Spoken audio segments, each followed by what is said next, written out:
جو مصیبت بھی تمہیں زمین میں اور تمہاری جانوں میں پہنچتی ہے وہ ایک کتاب میں لکھی ہوئی ہے، اس سے پہلے کہ ہم اسے پیدا کریں۔ بے شک یہ اللہ پر بہت آسان ہے، تاکہ تم افسوس نہ کرو اس پر جو تم سے کھو جائے، اور تم نہ اتراؤ اس پر جو اللہ نے تمہیں دیا ہے، اور اللہ کسی خود پسند بہت فخر جتانے والے کو پسند نہیں کرتا۔ اس آیت میں اللہ سبحانہ وتعالیٰ اپنی قدرت کی خبر دے رہا ہے کہ جس طرح اس نے اپنی مخلوقات کی پیدائش سے پہلے ہی اپنی مخلوق کی تقدیر مقرر کی تھی، وہ پہلے سے ہی جانتا ہے کہ اس دنیا میں کیا ہونے والا ہے، زمین پر یا انسانوں پر کیا مصیبت آنے والی ہے۔ ہم نہیں جانتے، لیکن وہ جانتا ہے، یہ اس کے علم میں ہے، اور اس کا یہ علم لوح محفوظ میں لکھا ہوا بھی ہے، یعنی صرف اللہ تعالیٰ کے پاس ہی وہ علم نہیں بلکہ پوری طرح ریکارڈڈ ہے۔ یہ کام اللہ تعالیٰ پر بہت آسان ہے کہ وہ یہ جان لے کہ جو وہ پیدا کرنے جا رہا ہے وہ کس کس طرح فنکشن کرے گا، کیا کام کرے گا، کس وقت کس پر کون سی چیز آئے گی، اور پھر یہ کہ کیا کیفیات ہوں گی، کیسے حالات ہوں گے، کیسے تبدیلیاں ہوں گی۔ یہ سب کچھ لکھنا اللہ تعالیٰ کے لیے بہت آسان ہے۔ اس سے ہم اندازہ لگا سکتے ہیں کہ ہم مخلوق میں اور اللہ رب العزت میں کیا فرق ہے، یعنی اللہ سبحانہ تعالیٰ کی قدرت اور طاقت کتنی زیادہ ہے کہ ہر چھوٹی سے چھوٹی چیز، ایک ذرے سے ذرے کے بارے میں علم، اور آسمانوں اور پہاڑوں اور ان تمام چیزوں کے بارے میں علم اللہ تعالیٰ کے پاس ہے اور لکھا ہوا بھی موجود ہے۔ یہ سب کچھ اس لیے بتایا جا رہا ہے، یعنی یہ تو ایک حقیقت ہے، ایک ریالٹی ہے، کیونکہ اللہ تعالیٰ نے خود بیان کر دی۔ یہ ہمیں کیوں بتایا جا رہا ہے؟ تاکہ ہم دنیا میں کسی بھی چیز کے کھو جانے پر غم نہ کریں، چاہے وہ ہماری صحت ہو، یا کوئی کسی کی جان ہو، یا کوئی مال ہو، یا کوئی فصلیں ہوں، یا انسان کی آمدنی کا کوئی ذریعہ ہو۔ کوئی بھی چیز انسان سے کھو جائے تو اسے تقدیر کا حصہ سمجھ کر اس پر صبر کرے، اور جو نعمتیں اللہ تعالیٰ ہمیں دے، یعنی صرف یہ نہیں ہوتا کہ ہم سے لیا ہی جا رہا ہوتا ہے، بلکہ ساتھ ہی ہمیں بہت کچھ دیا بھی جا رہا ہوتا ہے۔ تو جو نعمتیں اس نے تمہیں عطا کی ہیں ان پر غرور اور تکبر نہ کرو، بلکہ شکر ادا کرو، کیونکہ اللہ تعالیٰ کسی تکبر کرنے والے، غرور کرنے والے، فخر کرنے والے کو پسند نہیں کرتا۔ انسان کے یہی دو رویے ہوتے ہیں کہ جب اسے تکلیف آتی ہے تو جزا فضا کرتا ہے، اور جب کچھ مل جاتا ہے تو آپے سے باہر ہو جاتا ہے۔ اور یہ دونوں رویے اللہ تعالیٰ کو پسند نہیں، بلکہ انسان کو ان دونوں اوقات میں وہ کرنا چاہیے جو اللہ تعالیٰ کو پسند ہے، اور اسے یہ یاد رکھنا چاہیے کہ یہ تقدیر کا ایک حصہ ہے۔ اللہ تعالیٰ نے یہ میرے بارے میں فیصلہ کیا ہے کہ اس وقت زندگی کے اس موڑ پر مجھے اس طرح کی بیماری آئے، یا تکلیف آئے، یا کوئی چیز جائے یا پھر آئے۔ عموماً یہ ہوتا ہے کہ ہم تکلیفوں کو زیادہ یاد رکھتے ہیں، ان کا تذکرہ زیادہ کرتے ہیں، لیکن جو نعمتیں ہمیں ملی ہیں ان کو ہم یاد بھی نہیں کرتے، گنتے بھی نہیں، ان پہ شکر بھی کم ادا کرتے، ان کا ذکر بھی نہیں کرتے۔ یعنی عام طور پر ہماری جو گفتگو، انٹریکشن، کنورسیشن، میسج ایکسچینجنگ جو ہوتی ہے وہ تکلیفوں پر مبنی، مسائل پر مبنی، پریشانیوں پر مبنی ہوتی ہے، اس میں عام طور پر ان چیزوں کا زیادہ ذکر ہوتا ہے۔ لیکن زندگی میں ہم نے کیا اچیومنٹس کی، ہمیں اللہ تعالیٰ نے کن کن نعمتوں سے نوازا، کیا کیا ہم پر رحمتیں ہوئی، کیسے کیسے ہمیں مواقع ملے، کیسی کیسی نعمتوں میں اس نے رکھا ہوا ہے، اس کا تذکرہ یا تو ہوتا نہیں، یا پھر ہوتا ہے تو فخر اور غرور کے انداز میں ہوتا ہے، اپنا کارنامہ بتایا جاتا ہے، اور یا پھر اس کے ذریعے دوسروں پر برتری جتائی جاتی ہے، جبکہ شکر ادا کم ہی کیا جاتا ہے۔ تو اللہ تعالیٰ فرما رہے ہیں ما اصاب من مصیبت فی الارض، نہیں پہنچتی کوئی بھی مصیبت جو زمین کو پہنچتی۔ زمین پر کون کون سی مصیبتیں آتی ہیں؟ جیسے بارشوں کا نہ ہونا اور اس کی وجہ سے قحط سالی، زمین کا بالکل سوکھ جانا، یا پھر زلزلوں کا آنا، یا پھر خسف ہو جانا، یا پانی کا زمین میں اتر جانا، یا پھر سیلاب اور طوفانوں کا آنا، وباؤں کا آنا جیسے کووڈ وغیرہ جس سے انسان متاثر ہوتا ہے، یا زمین پر لڑائیاں اور جھگڑے اور فساد اور جنگیں جیسے یوکرین میں آج کل ہو رہی ہے، یا اور جگہوں پر فتنے فساد پھیلے ہوئے ہیں۔ تو یہ سب کچھ اللہ تعالیٰ کے علم ازلی میں تھا، یعنی شروع سے ہی اللہ تعالیٰ کو پتا تھا کہ میں اس زمین پر انسان کو پیدا کروں گا اور ان کی مختلف چیزوں سے آزمائش کروں گا، اور یہ چیزیں زمین پر ہوں گی۔ یہ اللہ تعالیٰ کا علم سابق ہے، یعنی الا فی کتاب من قبل ان نبرأها ولا فی انفسکم، اور نہ تمہارے نفسوں میں کوئی تکلیف آتی ہے، یعنی انسان کی جان پر۔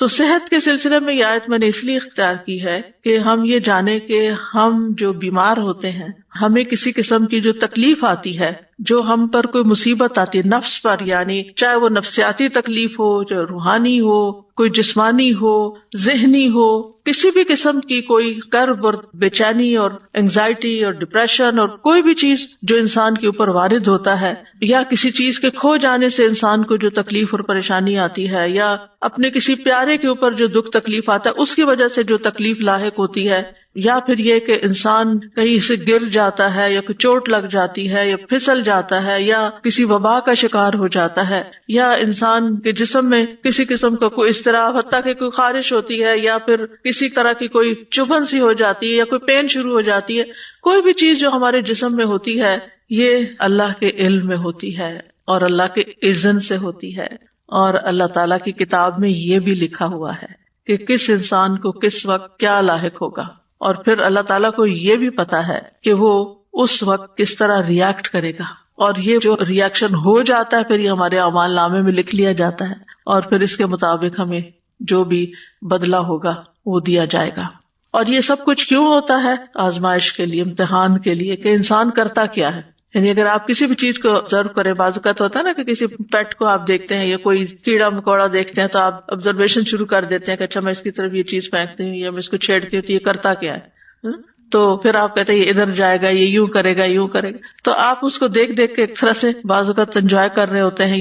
تو ہم سب اسی طرح کیڑے مکوڑوں کی طرح زمین پر جو بھی اچھے برے ایکشن کر رہے ہیں نا وہ اللہ سبحانہ تعالیٰ کی نظر میں ہے۔ کسی ہمارے ایکشن پہ اللہ تعالیٰ خوش ہوتے ہیں اور کسی ہمارے ایکشن پہ اللہ تعالیٰ ناراض ہوتے ہیں، لیکن بہرحال وہ سب کچھ اس کے علم میں کچھ بھی چھپا ہوا نہیں۔ اور پھر اللہ تعالیٰ نے ہمارے اوپر فرشتے بھی مقرر کر رکھے ہیں، وَإِن كُلُّ نَفْسٍ لَمَّا عَلَيْهَا حَافِظٌ، کوئی جان ایسی نہیں جس پر ایک نگران نہیں کھڑا، وہ دیکھ رہا ہے کہ یہ کرتا کیا ہے انسان، اور پھر کرامن کاتبین لکھے چلے جا رہے ہیں اچھا برا جو بھی ہم کرتے ہیں۔ تو یہاں پر فرمایا الا فی کتاب من قبل ان نبرأها، وہ ایک کتاب میں لکھا ہوا ہے اس سے پہلے کہ ہم اس کو پیدا کریں۔ ہاں کا مطلب مصیبت ہے، یعنی نبرأها اس تکلیف کو پیدا کریں۔ اور ایک قول یہ ہے کہ یہ زمین کی طرف جا رہی ہے بات، یا نفس کی طرف، کہ زمین کو پیدا کرنے سے پہلے یا اس انسانی جان کو پیدا کرنے سے پہلے۔ یعنی قرآن مجید کی یہ بلاغت ہے اور ایک خوبصورتی ہے کہ اس کے اندر اتنی وسعت آ جاتی ہے، ایک ہی ضمیر ہے اور اس میں انسان کی سوچ کی جہت کھلتی ہے کہ ہا کی ضمیر نفس کی طرف لوٹ رہی ہے، ہا کی ضمیر ارض، یہ سب مؤنث ہے، اور ہا کی ضمیر مصیبت کی طرف جا رہی ہے۔ یعنی اس سے پہلے کہ مصیبت آئے، اس سے پہلے کہ زمین پیدا ہو، اس سے پہلے کہ انسان پیدا ہو، یہ سب کچھ لکھا ہوا ہے۔ یعنی خیر و شر سب کچھ لوح محفوظ میں محفوظ ہے، اور یہ تقدیر جو ہے یہ اللہ کا ازلی علم ہے، اور اللہ تعالیٰ نے ہر چیز کا علم کے اعتبار سے احاطہ کر رکھا ہے، کوئی چیز بھی اللہ کے علم سے باہر نہیں۔ وَأَنَّ اللَّهَ قَدْ أَحَاطَ بِكُلِّ شَيْءٍ عِلْمًا۔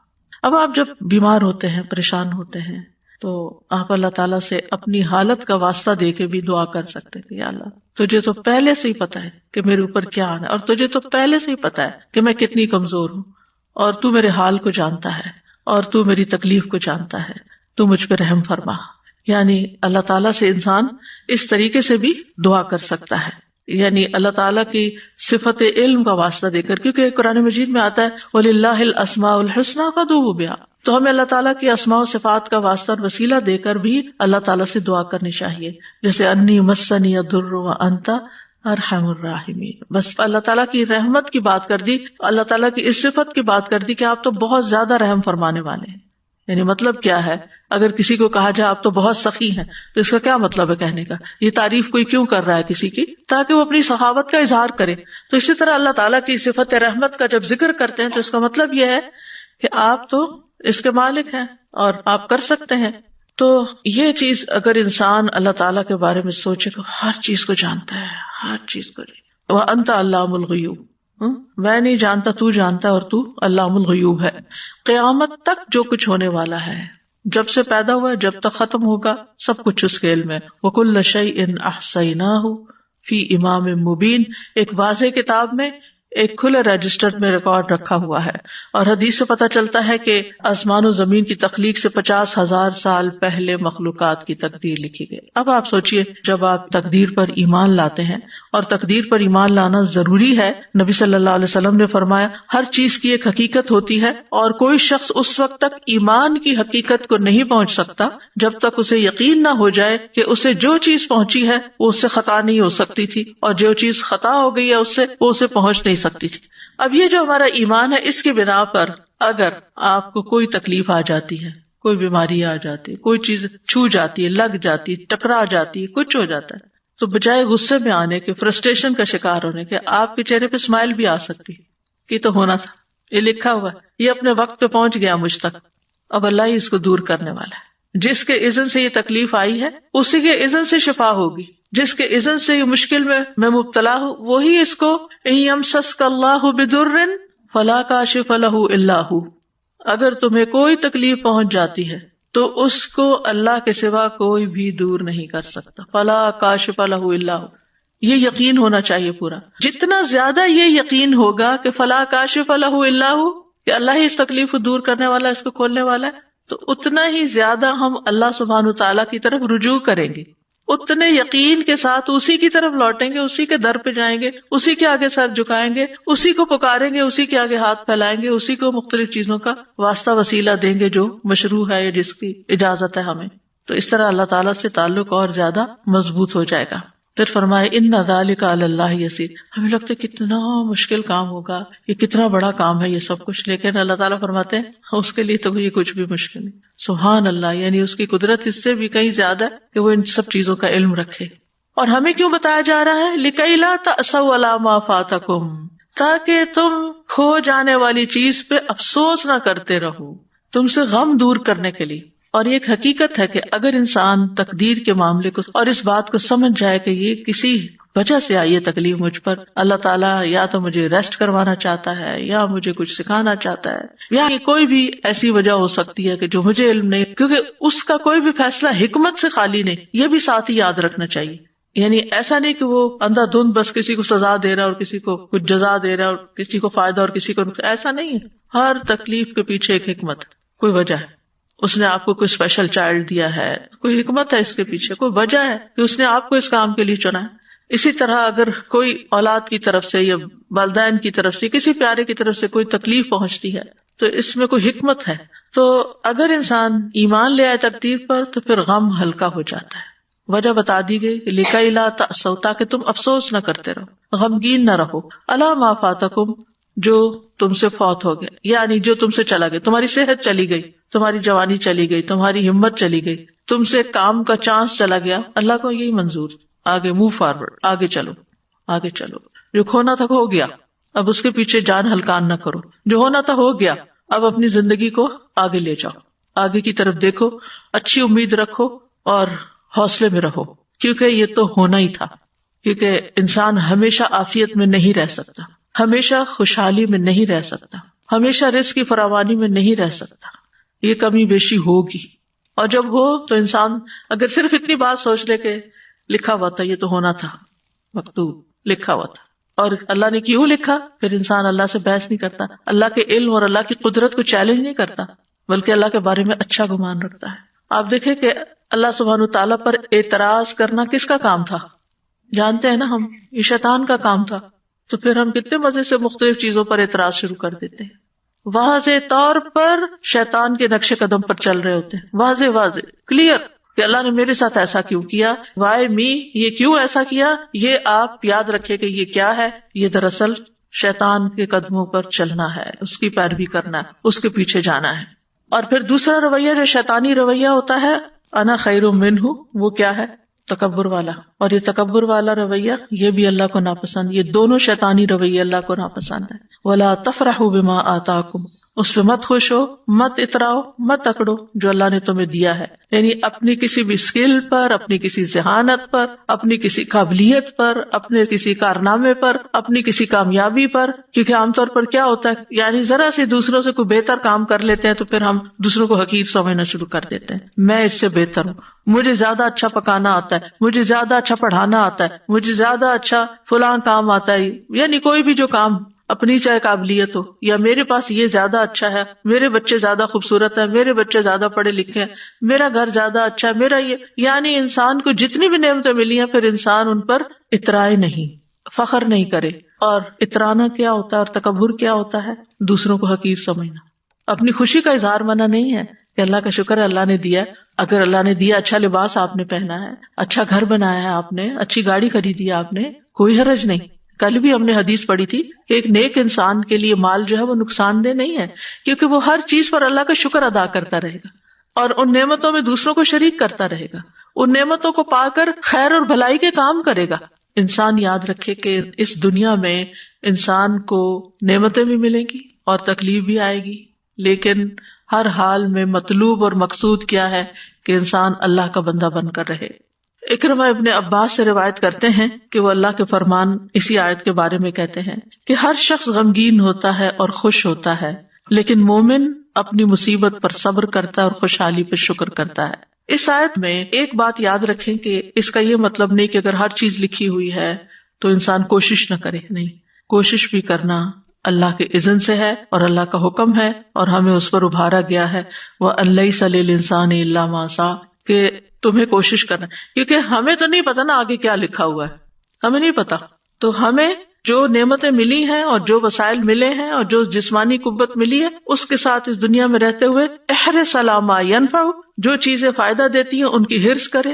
انسان اپنی صحت کا خیال رکھے، انسان اپنے لیے وہ تمام وسائل اختیار کرے، چاہے ایکسرسائز ہے، چاہے بریدنگ ہے، چاہے ہیلدی ڈائٹ ہے، یا جو بھی، یا پھر اگر بیمار ہوتا ہے تو علاج کرتا ہے. تو یہ انسان کے پارٹ پر ہے اور اس کو کرتے رہنا چاہیے. لیکن کچھ چیزیں کرتے رہنے کے باوجود بھی الٹ ہو جاتی ہیں تو وہ پھر انسان کو یہ یاد رہے اس وقت کہ یہ ہونا تھا، کیونکہ انسان اس وقت زیادہ پشیمانی کا شکار ہوتا ہے. میں تو اتنی زیادہ کیئرفل ہوں اپنے ڈائٹ کے بارے میں نے تو کبھی شوگر استعمال نہیں کی تھی، مجھے یہ بیماری کہاں سے آ گئی، اور یہ نہیں، یہ لکھا تھا. اس کی حکمت اللہ کو پتا ہے کہ اس نے آپ کو یہ بیماری کیوں بھیجی اور اس کے ذریعے آپ کو کیا سکھانا تھا، یا اس کے ذریعے آپ کے کتنے درجات بلند کرنے تھے. تو یہ اللہ تعالیٰ کو پتا ہے. ہمیں کیا کرنا ہے؟ احتیاط بھی برتنی ہے بیماری سے بچنے کے لیے، اور اگر آ جائے تو علاج بھی کرنا ہے، اسباب اختیار کرنے ہیں، لیکن اس سارے آزمائش کے عرصے میں اللہ سے راضی رہنا ہے.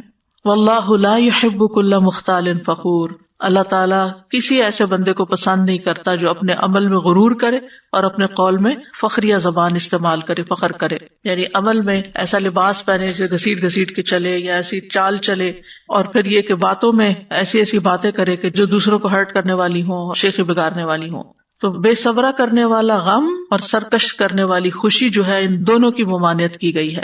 ابوبکر صدیق رضی اللہ عنہ کے پاس جب زیادہ مال لایا گیا، آپ کو معلوم ہے کہ نبی صلی اللہ علیہ وسلم کے زمانے میں فتوحات کا سلسلہ شروع ہو گیا تھا، بہت سی جگہوں سے غنائم وغیرہ آ رہے تھے. حضرت ابوبکر کے زمانے میں اور زیادہ بڑھ گیا، حالانکہ صرف 2 سال ہی تھے.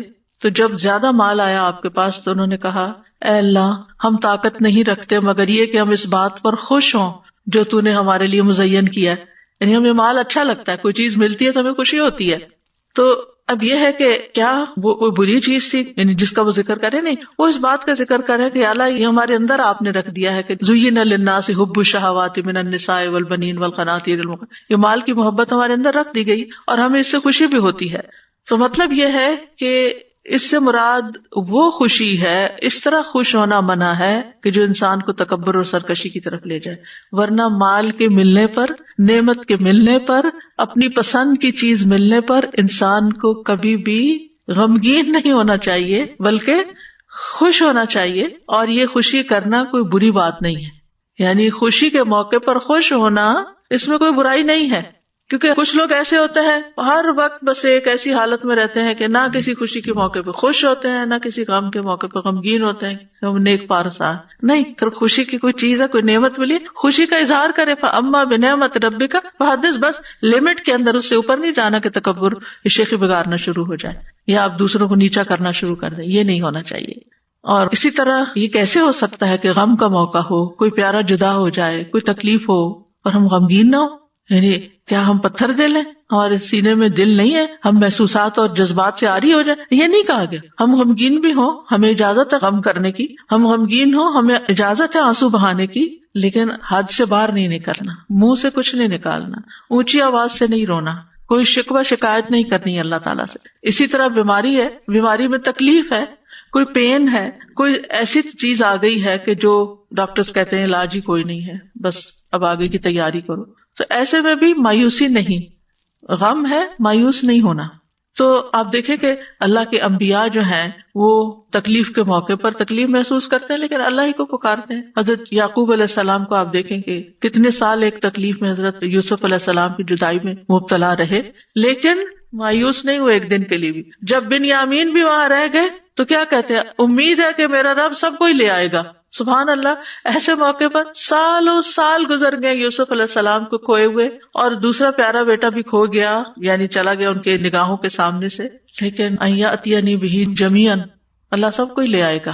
یہ اتنی بڑی بات کون کہہ سکتا ہے؟ وہی جس کو اللہ کی ذات پر پورا بھروسہ ہو، وہ صرف حالات کو نہ دیکھ رہا ہو کہ نہیں میرا یہ اندازہ ہے، جو کچھ یہ ہو رہا ہے اس کا نتیجہ تو یہی نکلے گا. کئی لوگ بہت ججمنٹل ہوتے ہیں، چھوٹی چھوٹی باتوں سے کچھ نکال کے نتیجہ جمع تفریق کر کے تو دوسرے کو کوئی بری خبر سنا دیتے ہیں، یا پھر یہ اتنے سال گزر گئے اس چیز کو، اب تو پھر اب سوچنا ہی چھوڑ دو، اب کیا اس بارے میں سوچنا. نہیں، اللہ تعالیٰ کبھی بھی کچھ کر سکتا ہے. اس سے پتہ چلتا ہے کہ پیغمبر کوشش کیا کرتے تھے، بیماری کتنی بھی زیادہ ہو، حد سے بڑھ جائے، ڈاکٹر جواب دے جائیں. اور کل نورین جو ایک لیونگ میریکل ہے، آپ کو اس کی اپنی زبانی سننے کا موقع ملا کہ کس طرح سانسیں اکھڑنے لگتی تھی اور کس طرح ڈاکٹرز بالکل ہوپلیس ہو گئے تھے، لیکن کس طرح اللہ سبحانہ تعالیٰ نے اس کو بالکل ایک نئی زندگی دی، اور کس طرح اللہ سبحانہ تعالیٰ نے بولنے کی قوت لوٹائی، سننے کی لوٹائی، دیکھنے کی لوٹائی، جو کہ اس بیماری میں ساری کھو گئی تھی. تو اللہ تعالیٰ کچھ بھی لوٹا سکتا ہے. اس لیے بیماری کتنی بھی شدید ہو کبھی بھی مایوس نہ ہو، مایوسی نہیں، امید رکھیں میں ٹھیک ہو جاؤں گی، انشاءاللہ ٹھیک ہو جاؤں. اور اگر اللہ کی تقدیر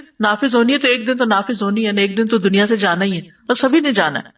کل ہمارے گروپ میں کسی نے پوسٹ کیا، انہوں نے کہا اللہ سبحانہ تعالیٰ نے میرے پہ بہت رحم کر دیا ہے، میں بہت نعمت والی ہوں، اور اللہ تعالیٰ نے اتنے سالوں میں اچانک ایک رات میں میری مشکل حل کر دی. تو میں نے ان کو پرائیویٹ میسج کیا، میں نے کہا آپ اپنا واقعہ سناتے ہیں، بڑا ایمان بوسٹ ہوتا ہے لوگ. تو کہنے لگی کہ 2005 ان سب چیزوں میں UAE میں ہم رہتے ہیں، اور میرے ہسبینڈ کو اتنی لاس ہوئی، اور ہم پھر کوشش کرتے تھے کہ ہم کھڑے ہو جائیں اور وہ پچھلے مسئلے حل کرتے ہیں، لیکن وہ پائل اپ ہوتے گئے مسئلے، اور ہم ہر وقت ٹینشن میں رہتے تھے. اور کل کیسے ہوا کہ وہ پکڑ کے لے گئے پولیس آ کے، اور بچے اور میں اکیلے تھے گھر میں، اور ہمارا کوئی بھی نہیں تھا. تو ہم نے تکبیریں پڑھنی شروع کر دی، روتے جائیں، اور ہم کہے اللہ اکبر کبیرہ والحمدللہ کثیرہ وسبحان اللہ بکرۃ واسیلا، اور ہم کہے اللہ تو سب کچھ کر سکتا ہے، ہم کچھ نہیں کر سکتے. ہم یہ کہتی ہیں رات کے وقت UAE میں کوئی کام نہیں ہوتا، کوئی جیل سے آزاد نہیں ہو سکتا. کہتی کوئی آدمی آیا ہے، انہوں نے میرے ہسبینڈ سے جیل میں بات کی ہے، کہا ہے آپ حق پر ہو، آپ باہر نکلو. پولیس والوں سے کہا ہے کہ اس کو باہر نکالو، ان کا کلیئرنس سب کچھ کر کے وہ اسی وقت گھر آ گئے. اور یہ کہتی ہیں کہ ہم سوچ رہے تھے کہ پتہ نہیں اب میں اپنے ہسبینڈ کو دیکھ بھی سکوں گی کہ نہیں،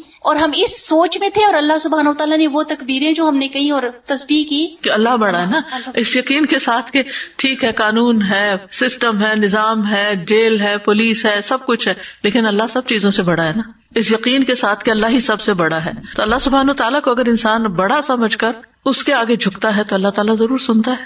تو بہرحال یہ بات یاد رکھنی چاہیے کہ جو کچھ دنیا میں ہوتا ہے ہر چیز تقدیر کے ساتھ ہے، اور کوئی چیز تقدیر سے سبقت نہیں کر سکتی. نبی صلی اللہ علیہ وسلم نے فرمایا اگر تقدیر سے کوئی چیز سبقت کر سکتی تو وہ نظر ہے، نظر لگنا. ہماری عمر، رزق، عمل سب کچھ تقدیر سے ہے. آزمائش کا آنا بھی تقدیر سے ہے. حسن بصری کہتے ہیں بے شک اللہ تعالیٰ نے مخلوقات کو پیدا کیا تو ان کے ساتھ ہی ان کی تقدیر کو بھی بنایا. ان کی عمروں کو تقدیر کے مطابق تقسیم کیا، ان کے رزق کو تقدیر کے مطابق تقسیم کیا، اور آزمائش اور صحت اور تندرستی کو بھی تقدیر کے مطابق تقسیم کیا. بیماری بھی تقدیر سے ہے، یعنی ہم سب کو یاد رکھنا چاہیے کہ اگر کوئی بیماری آئی ہے تو یہ میرے مقدر میں لکھی ہوئی تھی. اسی طرح کسی کا عقل مند ہونا اور بے وقوف ہونا یہ بھی تقدیر کا حصہ ہوتا ہے. رسول اللہ صلی اللہ علیہ وسلم نے فرمایا ہر چیز تقدیر سے وابستہ ہے، یہاں تک کہ فہم و فراست اور بے بسی بھی. پھر موت کا وقت اور جگہ. نبی صلی اللہ علیہ وسلم نے فرمایا جب تم میں سے کسی کی موت کسی زمین پر مقرر ہوتی ہے تو اسے وہاں جانے کی حاجت پڑ جاتی ہے. جب وہ اپنے اینڈ مقام پہ پہنچتا ہے تو اللہ تعالیٰ اس کی روح قبض کر لیتا ہے، اس سے آگے نہیں جا سکتا. کتنے لوگ پلین میں فوت ہو جاتے ہیں، اچھے بھلے صحت مند سوار ہوتے ہیں لیکن اتر نہیں سکتے، ان کی موت وہاں لکھی ہوتی ہے. اور قیامت کے دن وہ زمین کہے گی اے مالک یہ تیری امانت حاضر ہے. پھر اسی طرح یہ ہے کہ احتیاط کرنا توکل کے منافی نہیں. اس کا یہ مطلب نہیں تقدیر میں جو ہوگا نہیں ہمیں کوشش نہیں کرنی چاہیے، کوشش بھی کرنی چاہیے اور احتیاط بھی کرنی چاہیے. مترف کہتے ہیں کسی کو ایسا نہیں کرنا چاہیے کہ وہ اونچے پہاڑ پر چڑھ کے خود کو نیچے گرائے اور کہے میری تقدیر میں یہ لکھا تھا. کہ بہت سے لوگ خودکشی کو کہتے ہیں جب تقدیر میں خودکشی لکھی تھی تو اس نے کر لی، اب اس پہ کیا الزام. تو یہ نہیں ہے. اللہ نے انسان کو جو اختیار بھی دیا ہے، تقدیر کا مطلب تھا اندازہ کرنا. اللہ کو پہلے سے ہی پتا تھا، اللہ کا اندازہ تھا اور درست اندازہ تھا کہ یہ شخص اس کو یہ اور یہ مشکل آئے گی اور یہ اس کا حل ہے، وہ خودکشی میں ڈھونڈے گا. یہ اللہ کو پہلے سے پتا تھا. تو اللہ تعالیٰ کو بلیم نہیں کیا جا سکتا کہ اللہ نے اس کے اوپر زبردستی لکھ دیا کہ نہیں تم ضرور خودکشی کرو. یہ اللہ کا علم ہے. تقدیر کیا ہے؟ اللہ کا علم ہے کہ اللہ کو پہلے سے ہی پتا ہے کہ لوگ کس طرح بہیو کریں گے. جو چیزیں ان کو دی گئی ہیں، جو وسائل ان کو دیے گئے ہیں، جو زندگی ان کو دی گئی ہے، وہ اس کے ساتھ کیا کریں گے. تو انسان کو احتیاط کرنی چاہیے، کوشش کرنی چاہیے، بچاؤ اختیار کرنا چاہیے، دعا کرنی چاہیے. لیکن اگر کوئی تکلیف آ جائے تو یہی سوچنا چاہیے کہ یہ میری قسمت میں تھی، مجھے ملنی ہی تھی. اور مومن کا رویہ کیا ہوتا ہے جب کوئی تکلیف آ جاتی ہے تو وہ سوچتا ہے کہ اللہ کا اذن تھا، اس میں کوئی حکمت ہے، اور وہ اس بات کو نہیں بھولتا کہ قل لن یصیبنا الا ما کتب اللہ لنا هو مولانا وعلی اللہ فلیتوکل المؤمنون. آپ ان سے کہیے ہمیں اگر کوئی مصیبت آئے گی تو وہی آئے گی جو اللہ نے ہمارے مقدر میں لکھ رکھی ہے، وہی ہمارا سرپرست ہے، اور مومنوں کو اللہ پہ توکل کرنا چاہیے. توکل اسباب کے منافی نہیں، یا اسباب توکل کے منافی نہیں. یعنی اگر آپ توکل کرتے ہیں تو اس کا مطلب یہ نہیں کہ آپ اسباب اختیار نہ کریں، ٹھیک ہے. اور اگر آپ اسباب اختیار کرتے ہیں تو اس کا یہ مطلب نہیں کہ آپ توکل نہ کریں اور اسباب پہ بھروسہ کر بیٹھیں کہ میرے پاس سب کچھ ہے میں کر لوں گی. نہیں، اللہ کے اذن سے ہی ہوگا. میرا بھروسہ اللہ پہ، اللہ مجھ سے کروائے گا، میں کوشش کروں گی، کروائے گا اللہ. دوسری بات یہ، بیماری آ جائے، تکلیف آ جائے تو اللہ ہی کو پکاریں، فوراً دعا مانگیں، اس کی طرف رجوع کریں. امن یجیب المضطر اذا دعاہ ویکشف السوء، بھلا کون ہے جو لاچار کی فریاد رسی کرتا ہے جب وہ اسے پکارتا ہے اور اس کی تکلیف کو دور کرتا ہے. پھر اسی طرح سورۃ الانعام میں آتا ہے وَإِن يَمْسَسْكَ اللَّهُ بِضُرٍّ فَلَا كَاشِفَ لَهُ إِلَّا هُوَ وَإِن يَمْسَسْكَ بِخَيْرٍ فَهُوَ عَلَى كُلِّ شَيْءٍ قَدِيرٌ. اور اگر اللہ تمہیں کوئی نقصان پہنچائے تو اس کے سوا اسے کوئی دور کرنے والا نہیں. تو پھر اس سے دعا کرنی چاہیے نا کہ وہ اسے دور کر دے. اور اگر وہ تمہیں کوئی خیر پہنچائے تو ہر چیز پہ خوب قدرت رکھنے والا نہیں، وہ کر سکتا ہے، لہٰذا پھر اسی کی طرف جائیں، اسی سے مانگیں اور زیادہ مانگیں. پھر اسی طرح یہ ہے کہ انسان کو دعاؤں کی کثرت کر دینی چاہیے. وَإِذَا سَأَلَكَ عِبَادِي عَنِّي فَإِنِّي قَرِيبٌ إِنَّ رَبِّي قَرِيبٌ مُجِيبٌ. اور پھر پورا بھروسہ اللہ پہ ہونا چاہیے، کسی ڈاکٹر پر، کسی انسان پر نہیں کہ یہ کر دے گا میرے لیے. کہ ان انسانوں کی کوشش بھی اللہ کے اذن سے ہی کامیاب ہوتی ہے. انسانوں کو عقل کس نے دی؟ جس عقل کے ساتھ وہ دوائیں استعمال کرتے، وہ جو دوا بنی ہے وہ کس نے پیدا کیا؟ وہ سارا سبسٹینس جو تھا سب کچھ اللہ کی طرف سے ہے. تو اللہ ہی کو کافی سمجھے اور پھر اللہ ہی طبیب ہے. پھر یہ کہ حالات بہتر ہونے کے لیے انتظار کریں صبر کے ساتھ. آپ دیکھیں تکلیف آتے ہوئے پتہ نہیں چلتا، اچانک ہی گلا پکڑا جاتا ہے، اچانک ہی کہیں چوٹ لگ جاتی ہے، لیکن جاتے جانے میں ٹائم لگتا ہے. ہر بیماری کے جانے میں یعنی میریکلز اب ہوتے ہیں، لیکن ہر یعنی جو اسباب کے تحت جو چیزیں ہو رہی ہوتی ہیں ان کا اپنا ایک وقت مقرر ہوتا ہے. کیونکہ اِنَّا كُلَّ شَيْءٍ خَلَقْنَاهُ بِقَدَرٍ إِنَّ اللَّهَ بَالِغُ أَمْرِهِ قَدْ جَعَلَ اللَّهُ لِكُلِّ شَيْءٍ قَدْرًا. اللہ اپنا کام پورا کر کے رہتا ہے، بس یہ ہے کہ اللہ نے ہر چیز کا ایک اندازہ مقرر کر رکھا کہ کون سا کام کب ہوگا. پھر یہ کہ مومن تکلیف آنے پر، بیماری آنے پر مایوس نہیں ہوتا، مایوسی نہیں، کیونکہ اس کا رب رحیم ہے، ارحم الراحمین ہے. کتب علی نفسہ الرحمہ، اللہ نے اپنے آپ پر رحمت کرنا لازم کر لیا ہے. پھر اگر بیماری طویل بھی ہو جائے تو گھبرانا نہیں، کیونکہ انسان کے گناہ جھڑتے رہتے ہیں اور اس کے درجات بلند ہوتے رہتے ہیں. رسول اللہ صلی اللہ علیہ وسلم نے فرمایا، اللہ تعالیٰ فرماتے ہیں جب میں اپنے مومن بندے کو آزماتا ہوں اور وہ تیمارداری کرنے والوں کے سامنے میرا شکوہ نہیں کرتا تو میں اس کو اپنی قید سے آزاد کر دیتا ہوں، یعنی جلد شفا دے دیتا ہوں. اچھا، ایک نفسیاتی پہلو بھی ہے اس کا. آپ جتنا زیادہ بیماری کا تذکرہ کرتے ہیں اور ہر آنے والے کے سامنے بار بار بیماری تو وہ چیز آپ کے اندر ایک راسخ سی ہو جاتی ہے، ایک نفسیاتی اثر بھی ہوتا ہے اور چیزیں ویسے ہی پھر ہونے بھی لگتی ہیں. لہٰذا ڈاکٹر کے سوا کسی کو اپنی بیماری کی لمبی چوڑی تفصیلات نہ بتایا کریں. یعنی کچھ لوگ تو اتنی منظر کشی کرتے ہیں کہ دوسروں کو بیزار بھی کر دیتے. دوسرے کیا کریں گے اتنی باتیں سن کے؟ آپ اچھی باتیں کریں، دل خوش کریں. ہاں اگر ڈاکٹر پوچھتا ہے تو آپ اس کو ضرور ڈیٹیل سے بتائیں کہ اس کو آپ کی بیماری سمجھ آئے اور وہ آپ کو صحیح دوا تجویز کر سکے. لیکن ہر ایک کے سامنے پٹاری کھول کے نہیں بیٹھ جائیں کہ ایسے بھی ہوتا ہے اور ایسے بھی ہوتا ہے. اچھا پھر اس کا نتیجہ کیا ہوتا ہے؟ ہر کوئی دل پسند مشورے دیتا ہے اور پھر طرح طرح کی آپ کو مفت دوائیں بتاتا ہے کہ یہ بھی کر لو، وہ بھی کر لو، فلاں چیز کر لو، فلاں چیز کر لو. اچھا اس کا نقصان کیا ہوتا ہے کہ بیک وقت ساری بھرمار کر دیتے ہیں ہم اور پھر نہ کہیں کے بھی نہیں رہتے. تو اس لیے صرف سمجھدار شخص کے سامنے، کسی عقل مند انسان کے سامنے، کسی تجربہ کار شخص کے سامنے، کسی ڈاکٹر کے سامنے بات کرنی چاہیے جس سے آپ کو توقع ہو کہ یہ میری کچھ رہنمائی کر سکتا ہے. شفا اللہ کے ہاتھ میں، شفا اس نے نہیں دینی مجھے، لیکن یہ رہنمائی کرے گا. تو رہنمائی کرنے والے شخص کے ساتھ اگر آپ بات کرتے تو اس میں کوئی حرج نہیں ہے. لیکن ہر ایک کے سامنے بیماری کا شکوہ نہیں کرنا چاہیے، بس الحمدللہ کر لینا چاہیے. نبی صلی اللہ علیہ وسلم نے فرمایا کہ اگر وہ یہ شکوہ نہیں کرتا تو اللہ تعالیٰ فرماتے ہیں کہ میں اس کو اپنی قید سے آزاد کر دیتا ہوں، یعنی جلدی صحت ہو جاتی. پھر اس کے پہلے گوشت کے عوض بہترین گوشت عطا کرتا ہوں اور اس کے پہلے خون کے بدلے بہترین خون دیتا ہوں، اور وہ اثر نو عمل کرتا ہے، یعنی پھر بالکل ایک نئے انسان کی طرح دوبارہ سے اپنا کام شروع کر دیتا ہے. پھر اسی طرح یہ ہے کہ منہ سے برے الفاظ کبھی نہ نکالے. نبی صلی اللہ علیہ وسلم جب کسی کی عیادت کے لیے تشریف لے جاتے تو کیا فرماتے؟ لا بأس، کوئی بات نہیں، طہورن انشاءاللہ، یہ بیماری پاکیزگی کا ذریعہ بنے گی، یعنی جسم سے بھی آپ کی بیماری نکل جائے گی. آپ دیکھیں نا بعض بیماریاں آپ کے اندر ہی اندر کہیں چھپی ہوتی ہیں، پھر ایک وقت آتا ہے کہ وہ سرفیس پہ آ جاتی ہیں، آپ کی اسکن پہ آ جاتی ہیں. تو وہ اصل میں صرف اسکن نہیں ہوتی بیمار، وہ اندر کوئی چیز بیمار ہوتی ہے جس کی سمٹمز باہر نظر آ رہی ہوتی ہیں. تو اللہ تعالیٰ آپ کو ایک موقع دیتا ہے کہ آپ اس کا علاج کر لیں. تو یہ اس بیماری کا سرفیس پہ آ جانا، مثلا سر درد شروع ہو گیا آپ کو، تو یہ سر درد صرف سر درد نہیں ہوتا، there is something wrong either with your stomach or something else. تو پھر ماہر ڈاکٹر ہوتا ہے، وہ سمجھ کے دوا دیتا ہے کہ سر درد کی وجہ کیا، انویسٹیگیٹ کرتا ہے. تو لا باس طہورن انشاءاللہ، یہ جو سرفیس پہ بیماری آئی ہے اسے پریشان نہ ہو، کیونکہ جب تک وہ اندر چھپی رہتی ہے ہمیں پتہ ہی نہیں ہوتا، ہم خوش باش پھرتے، بس ذرا سی چیز نظر آ جائے صحیح تو پھر ہمیں ہول پڑنے لگتے ہیں. تو اس پر پریشان نہ ہو، بلکہ وہ سمجھے کہ اب رستہ کھل گیا ہے علاج کا، صفائی کا رستہ، تزکیے کا رستہ کھل گیا. اور پھر یہ کہ انسان فوراً یہ سوچے کہ یہ بیماری گناہوں کو دھو ڈالنے کا ذریعہ بھی ہے، یعنی جسمانی پاکیزگی بھی اور اس کے ساتھ ساتھ گناہوں سے پاکیزگی بھی. اسی طرح ایک موقع پر آپ صلی اللہ علیہ وسلم نے فرمایا بخار کو برا بھلا نہ کہو، بخار بنی آدم کے گناہوں کو اس طرح دور کرتا ہے جس طرح بھٹی لوہے کی میل کچیل کو دور کرتی ہے. پھر اسی طرح بیماری میں موت کی تمنا نہ کی جائے، موت نہ مانگی جائے. نبی صلی اللہ علیہ وسلم نے فرمایا تم میں کوئی شخص موت کی تمنا نہ کرے، کیونکہ اگر وہ نیک ہوگا تو امید ہے کہ اس کے اعمال میں اور اضافہ ہو جائے، اور اگر وہ برا ہے تو ممکن ہے وہ توبہ ہی کر لے، کیونکہ موت تو اعمال کا سلسلہ منقطع کر دیتی ہے نا، پھر انسان کچھ کرنے کے قابل نہیں رہتا.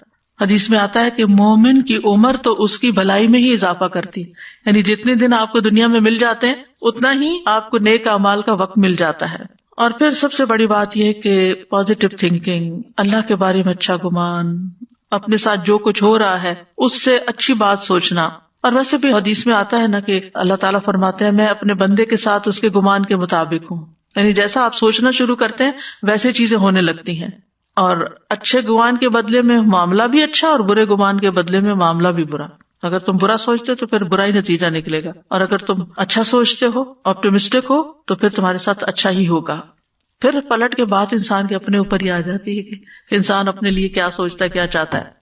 پھر یہ کہ اللہ کے وعدوں کو یاد رکھے، جو وعدے اس نے اپنی کتاب میں کیے ہیں. شعراوی جو ایک ایجپشن مفسر ہیں، ان کے لیکچرز موجود ہیں، بس یہ کہ کولوکیل عربک میں دیتے ہیں تو سمجھنے بڑے مشکل ہوتے ہیں، لیکن ان کے تفسیر کا ایک انوکھا ہی انداز ہے، بہت گہرائی میں بات کرتے ہیں اور بہت عمدہ خزانے ڈھونڈ ڈھونڈ کے لاتے ہیں.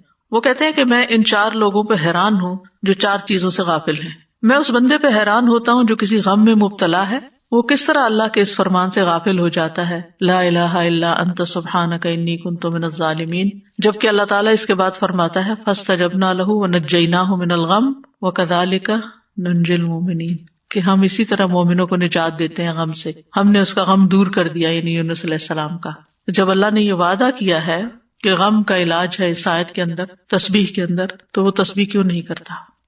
وہ کہتے ہیں میں اس بندے پہ حیران ہوتا ہوں جسے کسی تکلیف سے آزمایا گیا، یعنی کوئی بیماری آئی اس پر، کہ وہ کس طرح اللہ کے اس فرمان سے غافل ہو جاتا ہے، انی مسنی الضر وانت ارحم الراحمین، مجھے تکلیف پہنچی ہے اور تو سب رحم کرنے والوں سے زیادہ رحم کرنے والا ہے. جبکہ اللہ تعالیٰ اس کے بعد فرماتا ہے فاستجبنا لہ، ہم نے اس کی دعا قبول کر لی. فکشفنا ما بہ من ضر، اور جو کچھ تکلیف اسے تھی وہ ہم نے اس سے دور کر دی.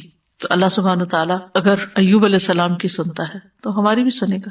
ان کی دعا قبول کر لی اور اللہ نے ان کو بیماری سے صحت عطا کی. تو یہ اللہ کا وعدہ ہے. پھر کہتے ہیں میں اس بندے پہ حیران ہوتا ہوں جو خوف سے آزمایا گیا، وہ کس طرح اللہ کے اس فرمان سے غافل ہو جاتا ہے. حسبنا اللہ ونعم الوکیل. کیونکہ اس کے بعد اللہ تعالیٰ فرماتے ہیں فانقلبوا بنعمت من اللہ وفضل لم یمسسہم سوء، وہ تو اللہ کی نعمت اور فضل کے ساتھ لوٹے، انہیں کوئی تکلیف نہ پہنچی. تو یہ غم دور کرنے والی اور فکر اور پریشانی دور کرنے والی آیت ہے حسبنا اللہ ونعم الوکیل. پھر کہتے ہیں میں اس بندے پہ حیران ہوتا ہوں جو لوگوں کے مکر و فریب سے آزمایا گیا، یعنی لوگوں نے اس کے ساتھ چال چلی ہو، وہ کس طرح اللہ کے اس فرمان سے غافل ہو جاتا ہے. وَأُفَوِّضُ أَمْرِي إِلَى اللَّهِ إِنَّ اللَّهَ بَصِيرٌ بِالْعِبَادِ، میں اپنا معاملہ اللہ کے سپرد کرتا ہوں، بے شک اللہ بندوں کے حال کو خوب دیکھنے والا. رجل مؤمن جو تھا اس نے یہ آیت پڑھی تھی جب فرعون کے دربار میں اس نے حق بول دیا تھا اور اسے پتا تھا کہ اب میرے ساتھ کیا ہونے والا ہے، اور اس کے بعد اس نے اپنا معاملہ اللہ کے سپرد کیا. تو اللہ نے اس کو بچا لیا اور آل فرعون کو ڈبو دیا. اور اسی طرح سورۃ غافر میں بھی آتا ہے. اور اس کے بعد اللہ تعالیٰ فرماتے ہیں وَفَوَقَاهُ اللَّهُ سَيِّئَاتِ مَا مَكَرُوا.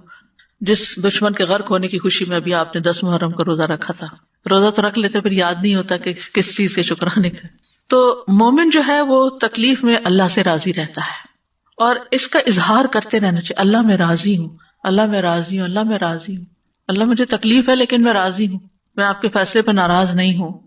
کیونکہ جو اللہ کی تقسیم پہ راضی ہو جائے، حدیث میں آتا ہے اللہ اسے برکت اور وسعت دیتا ہے، اور جو راضی نہ ہو اس کو برکت نہیں ملتی. کیونکہ اللہ تعالیٰ نے اپنے بندے کو جو کچھ دے رکھا ہوتا ہے وہ اس میں اس کا امتحان لیتا رہتا ہے. کیا امتحان کا بندہ کیا کرتا ہے.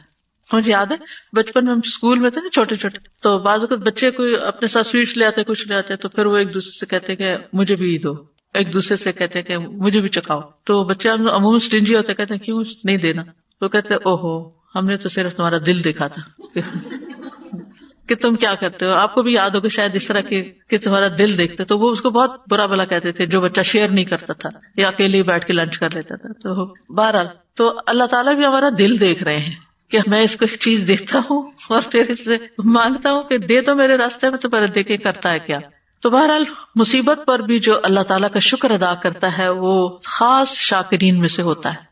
یعنی ایک شکر ہوتا ہے جو عام نعمتیں ہیں جو سب کو اکٹھی ملی ہوئی ہیں نا، جیسے ہوا ہے، پانی ہے، سورج ہے، یہ مومن کافر سب کو ملی ہوئی ہے نا، ہمیں بھی ملی ہوئی ہے، اس پر بھی شکر ہے.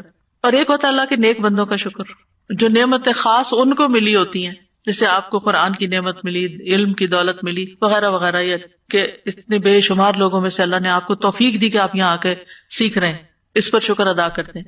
اور ایک ہوتا ہے خاص الخاص بندوں کا شکر، اور وہ ہوتا ہے کہ اگر انہیں کوئی تکلیف بھی پہنچے تو پھر بھی وہ شکر گزار ہوتے ہیں کہ اللہ آپ نے اتنا کچھ تو ہمیں دے رکھا ہے، اگر یہ ایک چیز چلی گئی یا ایک تکلیف آ گئی تو کیا ہوا. پھر یہ ہے کہ بیماری میں انسان اپنی عبادت جتنی ممکن ہو وہ کرتا رہے، اس کو نہ بھولے، نمازیں نہ چھوڑ کے بیٹھ جائیں. اس میں ہم دیکھتے ہیں نبی صلی اللہ علیہ وسلم نے اپنی بیماری میں حکم دیا کہ حضرت ابوبکر لوگوں کو نماز پڑھائیں. جب وہ لوگوں کو نماز پڑھانے لگے تو رسول اللہ صلی اللہ علیہ وسلم نے اس دوران ایک دفعہ اپنے آپ کو ذرا ہلکا محسوس کیا، اور اس وقت ابوبکر ابھی نماز پڑھا رہے تھے کہ آپ وہاں تشریف لے گئے. ابوبکر نے آپ کو دیکھا تو پیچھے ہٹنا چاہا، لیکن آپ نے اشارے سے ان کو اپنی جگہ پر رہنے کا حکم دیا. پھر آپ ابوبکر کے برابر ان کے پہلو میں بیٹھ گئے. تو ابوبکر رسول اللہ صلی اللہ علیہ وسلم کی اقتداء کر رہے تھے اور لوگ ابوبکر کی پیروی کر رہے تھے. تو بیماری میں اللہ کا ذکر خوب کرتے رہیں.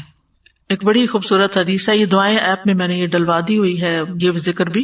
الاغر ابو مسلم کہتے ہیں میں گواہی دیتا ہوں کہ ابو سعید اور ابو ہریرہ رضی اللہ عنہما نے گواہی دی کہ ان دونوں کی موجودگی میں رسول اللہ صلی اللہ علیہ وسلم نے فرمایا جو لا الہ الا اللہ واللہ اکبر کہتا ہے تو اس کا رب اس کی تصدیق کرتا ہے اور کہتا ہے ہاں میرے سوا کوئی معبود برحق نہیں، میں ہی سب سے بڑا ہوں.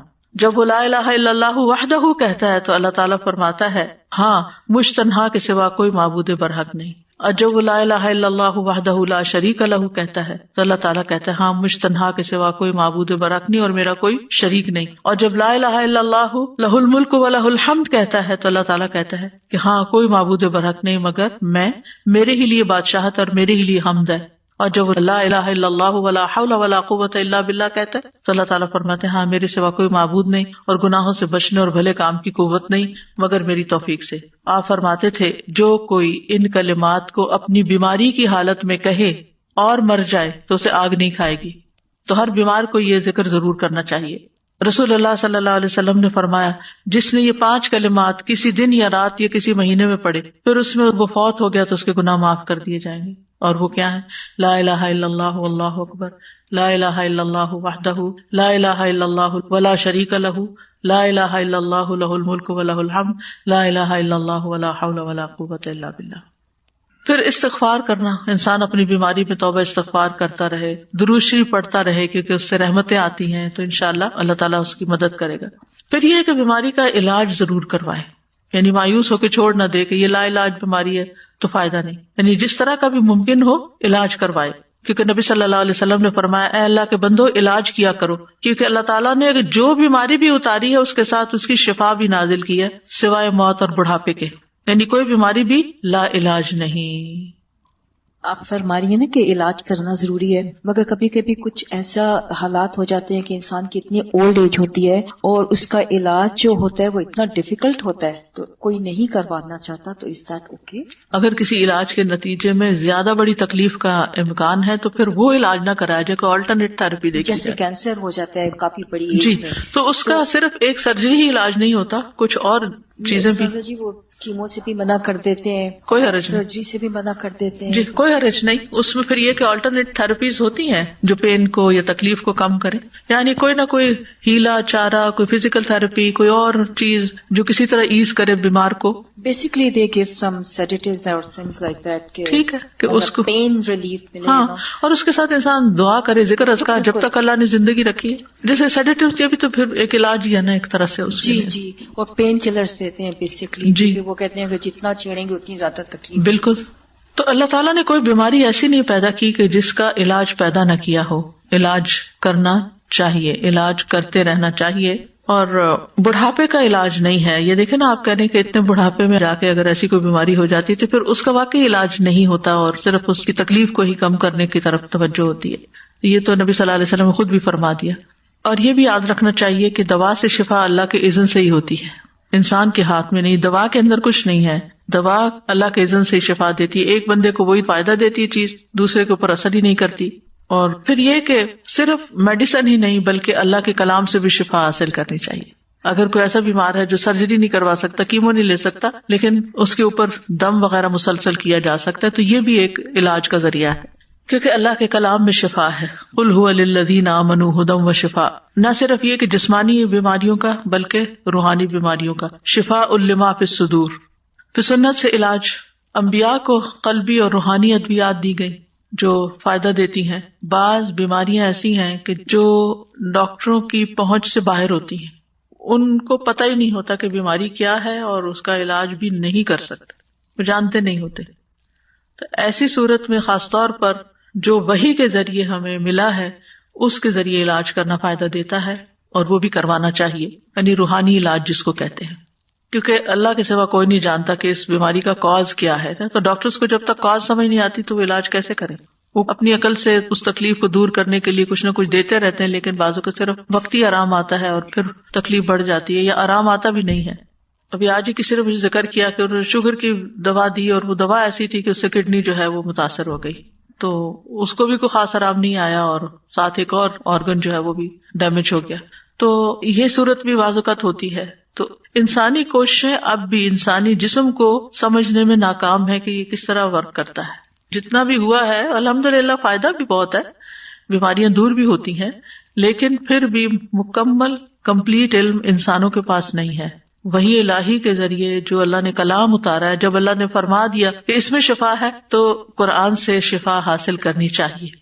کل مجھ سے کسی نے اپنا تجربہ شیئر کیا، 65+ ہیں وہ بھی ماشاءاللہ. تو وہ کہنے لگی کہ میں کسی دوا پر نہیں ہوں، مجھے کسی قسم کی دوا کی ضرورت نہیں ہوتی، نہ کوئی وٹامن نہ کچھ. میں نے کہا کیا راز ہے؟ کہتی کہ میں روزانہ کا جو قرآن پڑھتی ہوں ساتھ ہی پانی رکھ لیتی ہوں، اس پہ دم کرتی ہوں اور وہ روز پی لیتی ہوں، میری ساری چیزیں اسی سے ٹھیک ہوتی. سبحان اللہ. یقین کی بات ہے نا، یقین کی بات ہے. ورنہ آپ دیکھیں کہ جو عمر بڑھتی جاتی ہے دوائیوں کی تعداد بڑھتی جاتی، ڈوز بڑھتی جاتی، کیونکہ یہ یقین ہے کہ قرآن شفا ہے. اللہ تعالیٰ نے فرما دیا ہے کہ وَنُنَزِّلُ مِنَ الْقُرْآنِ مَا هُوَ شِفَاءٌ وَرَحْمَةٌ. شفا بھی ہے، رحمت بھی ہے.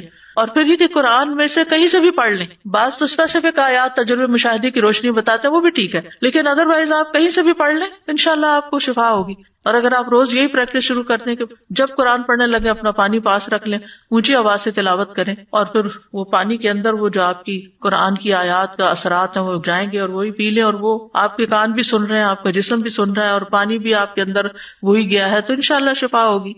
پھر اسی طرح حجامہ کرانا، کپنگ، کیونکہ نبی صلی اللہ علیہ وسلم نے اس کے بارے میں تلقین کی ہے. اور جب آپ معراج پر گئے تھے تو جس فرشتوں کے گروہ سے ملے تو انہوں نے یہ کہا کہ اپنی امت کو حجامہ کرانے کا حکم دیں. اور اس میں الحمدللہ بہت فائدہ بھی ہوتا ہے. کئی ایسی لا علاج بیماریاں جو کسی دوا سے نہیں جاتی وہ حجامہ سے چلی جاتی ہیں. پھر کلونجی ہے. کلونجی کا بھی ہے کہ بعض اوقات لوگ کہتے ہیں ہمیں یہ سمجھ نہیں آتی کتنی کہاں ہے کتنی نہیں. آپ بس ایک پنچ روز اگر پانی کے ساتھ لے لیں اور اس نیت کے ساتھ کہ اللہ نے اس میں موت کے سوا ہر بیماری کی شفا رکھی ہے تو اللہ تعالیٰ آپ کو شفا دے گا. ہم نہ تو ڈاکٹر ہیں اور نہ ہی ہم جانتے ہیں کہ کیا چیز کتنی کیا، لیکن چھوٹی سے چھوٹی مقدار سے برکت ہو جائے گی، فائدہ ہو جائے گا، کیونکہ شفا تو اللہ نے ڈالی ہے نا. ہماری پھپھی کہا کرتی تھی اللہ تعالیٰ شفا دے تو راکھ کی پڑیا سے بھی ہو جاتی ہے، یعنی اگر اس میں کچھ بھی نہیں ڈلا ہوا راکھ ہی رہا ہے تو وہ بھی کھا لے تو انسان ٹھیک ہو جاتا ہے. پھر اسی طرح شہد، اللہ تعالیٰ نے قرآن میں فرمایا ہے کہ فیہ شفاء للناس. اللہ تعالیٰ کی بات تو غلط نہیں ہو سکتی نا. اگر اللہ نے فرمایا کہ فیہ شفاء للناس تو یقین رکھیں کہ فیہ شفاء للناس، اس میں شفا ہے لوگوں کے لیے. بس یہ ہے کہ پھر شہد خالص ہونا چاہیے، ورنہ یہ کہ ہم شہد کو بلیم کرتے رہتے ہیں اور پھر حدیثوں کو ڈاؤٹ کرتے رہتے ہیں. من جد وجد، اس کا مطلب جو کوشش کرتا ہے پا لیتا ہے. میں یہ سوچ رہی تھی کہ نیت بہت امپورٹنٹ ہے. اگر ہم شہد لے رہے ہیں، ہم کلونجی لے رہے ہیں، ہم زیتون لے رہے ہیں، تو ہماری نیت اگر یہ ہے کہ اس میں اللہ نے بولا ہے تو اللہ کی تو کہیں بھی بات غلط نہیں ہوتی، اس سے مجھے شفا ملے گی تو پھر شفا مل جائے گی. جیسے انسان سوچتا ہے نا پھر باڈی بھی ویسے جیسے کام وہ کرتا ہے. پانی سے شفا ہو گئی. تو جس اپنی نیت انسان کو جائزہ لینا ہے. اللہ کا حکم، رسول اللہ صلی اللہ علیہ وسلم کا حکم اور آپ کا تجربہ ہم کافی ہے ہمارے. اسی طرح آب زمزم حدیث میں آتا ہے جس مقصد کے لیے پیا جائے وہ اس سے فائدہ ہوتا ہے. یعنی الحمدللہ مسلمانوں کے ہر گھر میں کچھ نہ کچھ زمزم جو ہے موجود ہوتا ہے، تو وہ اکٹھا نہ پی جائیں بلکہ اس کو تو تبرک کے طور پہ رکھے، اور آپ اپنے پانی میں تھوڑا تھوڑا ڈال کے اس کو، کیونکہ جس پانی میں آپ ڈالتے ہیں اس سارے کی تاثیر بھی بدل جاتی. تو دم کر کے رکھ لیں، سورۃ فاتحہ پڑھ کے رکھ لیں اور اس کے اندر سے تھوڑا تھوڑا پھر پیتے رہیں. کلونجی کی بات جیسے آپ نے کی تو میری اپنی پریکٹس یہ ہے کہ بہت زمانے سے الحمدللہ کلونجی میں نے پیس کے رکھی ہوئی ہوتی ہے ایک بوٹل کے اندر، اور ہر کھانے کے اندر لیکن ایوری تھنگ میں ایک چٹکی اور پنچ ڈال دیتی ہوں درود شریف پڑھ کے. الحمدللہ. پھر پانی سے علاج، یعنی زمزم تو ہے ہی لیکن اگر زمزم نہیں ہے تو پھر پانی. نبی صلی اللہ علیہ وسلم نے فرمایا جب کسی کو بخار ہو جائے تو 3 رات سحری کے وقت اس پر ٹھنڈا پانی بہایا جائے. ٹھنڈے سے مراد بہت برف والا ٹھنڈا نہیں، یعنی نارمل ٹیمپریچر، روم ٹیمپریچر ہوتا ہے، یعنی گرم کیے بغیر اس کو جیسا ہے ویسا ہی انسان کے اوپر بہا دیا جائے. اگر پانی بہایا نہ بھی جا سکے نا تو گیلی پٹی رکھیں، اس سے بھی فائدہ ہوتا ہے. نبی صلی اللہ علیہ وسلم نے اپنے مرض الوفات میں فرمایا مجھ پر 7 ایسے مشکیزوں کا پانی ڈالو جن کا منہ نہ کھولا گیا ہو، یعنی یوزڈ نہ ہو، پوری بھری ہوئی، شاید مجھے کچھ آرام ہو جائے. یعنی زیادہ پانی، جیسے ٹب میں بیٹھ جاتے ہیں، لیکن ٹب میں بیٹھنے سے کیا ہوتا ہے وہ تو اسی میل کے اندر ہی آپ رہتے ہیں، تو اگر اوپر سے بہتا ہے پانی تو وہ زیادہ پھر فائدہ مند ہے. اسی طرح عود ہندی میں شفا ہے، اور خاص طور پر عود ہندی جو ہے، یہ جو کست ہندی جس کو بولتے ہیں نا آپ، کست ہندی، کست بہاری، خاص طور پر حلق کی بیماری، کیونکہ اگر حلق کی بیماری ہو تو اس کو ناک میں ڈالنے کے لیے کہا گیا ہے، اور اگر پھیپڑوں کو تکلیف ہو یا کوئی نمونیا وغیرہ ہو تو پھر حلق میں ڈالنے کی، یعنی اورلی لینے کی ضرورت ہوتی ہے. پھر اسی طرح کھمبی کے پانی میں شفا ہے، یعنی مشروم میں، اس کا پانی آنکھ کی دوا ہے. مہندی، نبی صلی اللہ علیہ وسلم کو زخم ہوتا یا کانٹا چبھتا تو آپ اس جگہ مہندی لگاتے تھے. اب نا مہندی کا تیل بھی بنتا ہے، تو وہ کسی نے مجھے بتایا اور میں نے کسی کے ساتھ شیئر کیا، تو ان کو کافی عرصے سے ایسی تکلیف تھی، اسکن ڈیزیز تھی کہ جو کسی قسم کی آئنٹمنٹ، کسی قسم کی دوا سے نہیں ٹھیک ہو رہی تھی. تو الحمدللہ وہ مہندی کا تیل لگانے سے بہت حد تک وہ تکلیف دور ہو گئی. تو بعض اوقات یہ مہندی جیسے ہے ویسے ہی لگا لی جائے، یا اس کا پانی نکال کے، جیسے پتے کوٹ کے اور اس کا پانی نکال کے اس سے، یا پھر یہ کہ اس کا تیل بنا کے جیسے اور تیل بنتے ہیں. جو ممنوع علاج ہیں ان میں داغنے کی ممانعت ہے، یعنی جلانے کی. عمران بن حسین فرشتوں کا سلام سنا کرتے تھے، جب انہوں نے داغ لگوایا تو سلسلہ منقطع ہو گیا، کیونکہ منع تھا داغ لگوانا، اور جب چھوڑ دیا تو دوبارہ سننا شروع کر دیا. اچھا کبھی آپ اس طرح کی کوئی آواز سنیں نا تو یہی نہ سوچا کرے کہ کوئی جن ہے. ہر وقت ہم منفی سوچتے ہیں, ہو سکتا ہے کوئی فرشتہ ہی سلام کر رہا ہو آپ کو. پھر اسی طرح حرام ادویات کا استعمال نہ کریں, کیونکہ حرام میں اللہ نے شفا نہیں رکھی. رسول اللہ صلی اللہ علیہ وسلم نے منع کیا ہے ان الدواء الخبیث, خبیث اور حرام دوائیوں سے, یعنی طیب ہونی چاہیے دوا. پھر اسی طرح شراب وغیرہ کا استعمال علاج کے طور پر, کچھ لوگ وہ برانڈ وہ بچوں کو دیتے ہیں گلے کی بیماری میں یا سلانے کے لیے, تو ایسی چیزوں سے پرہیز کرنا چاہیے. پھر یہ ہے کہ پرہیز علاج سے بہتر ہے, یعنی کوئی دوائی نہ لے, کچھ نہ لے, فاسٹنگ شروع کر دیں تو فاسٹنگ میں بھی شفا ہے. اور پھر دعائیں, آیات, سب سے بڑھ کر سورۃ الفاتحہ جس کا نام یہ شفا ہے, سورۃ الفاتحہ سے علاج کریں. خارجہ بن سل تمیمی اپنے چچا سے نقل کرتے ہیں, ایک مرتبہ وہ رسول اللہ صلی اللہ علیہ وسلم کی خدمت میں حاضر ہوئے. جب واپس جانے لگے تو ایک قوم کے پاس سے گزرے جن کے ہاں ایک مجنون آدمی تھا, یعنی اس کا ذہنی توازن ٹھیک نہیں تھا. اسے انہوں نے لوہے کی زنجیروں سے باندھ رکھا تھا. اس کے اہل خانہ کہنے لگے ہمیں معلوم ہوا کہ تمہارا یہ ساتھی یعنی نبی صلی اللہ علیہ وسلم کو خیر لے کے آیا ہے. وہ خود نہیں ہوں گے مسلمان, نہیں پتا ہوگا, تو کیا اس کے پاس کوئی ایسی چیز ہے کہ جس سے علاج کیا جائے اس کا؟ وہ کہتے ہیں کہ میں نے